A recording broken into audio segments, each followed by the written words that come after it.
We've got comparatively low unemployment, low inflation. The deficit has essentially gone away at the federal level. Middle class incomes, which is one of the ways in which we measure how a society is doing, have been rising steadily and are in fact the highest level they've ever been, and by some measures the highest or among the highest in the world. So by a lot of measures we're in relative prosperity.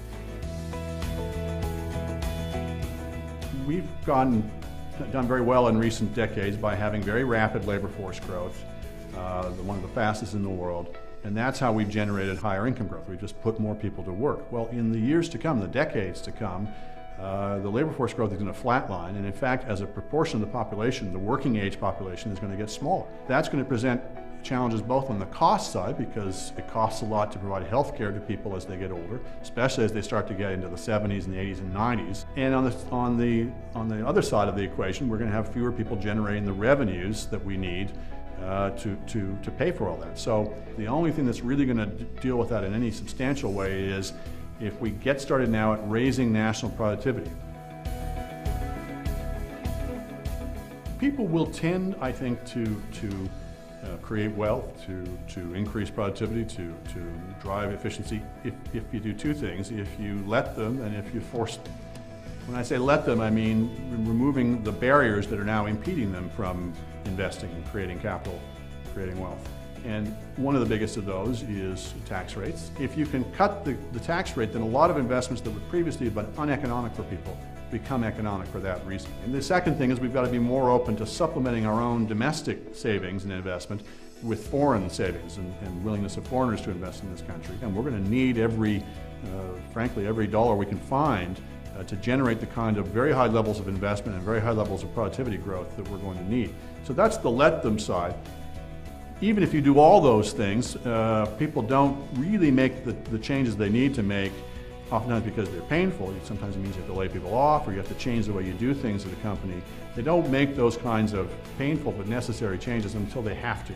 And what makes them have to is competition. It's that kind of competitive stimulus that really tends to drive innovation and productivity growth. We're going to have to be much more open to very wide-ranging policy debates, new ideas, sometimes controversial ideas. The type of politics and the type of democratic system that tends to generate that is not going to be one where everything's being run out of the Prime Minister's office or everything's being run out of the party leaders' offices. And that's unfortunately what we have right now. We've got to have a much more open participatory democracy where individual MPs can propose ideas, can propose legislation. Again, that's not going to happen if everything's being run top-down. There's got to be much more openness to public inputs. Better economic policy will come from a better political process. It's not one or the other. I think there's a role because I think people do tend to respect business leaders. I think the public is generally reasonably receptive to business leaders when they speak on things like the economy. That they can help to generate support for some of these policy changes that might be needed. I know that when we made the very important step in the 1980s of embracing free trade with the United States, which seems like an obvious idea today, but at the time was hugely controversial, it would not have happened if the Canadian business community had not come out in favor of it. So there's a really important example where business contributed to broadening the debate in Canada and ultimately to improving outcomes. What will finally force people to make needed changes is if they don't have any alternative. If competition is forcing them to do that. It's up to them how they operate within that environment. Every person is going to have their own comfort level in terms of their ability to step outside of the familiar, step outside of what they're used to.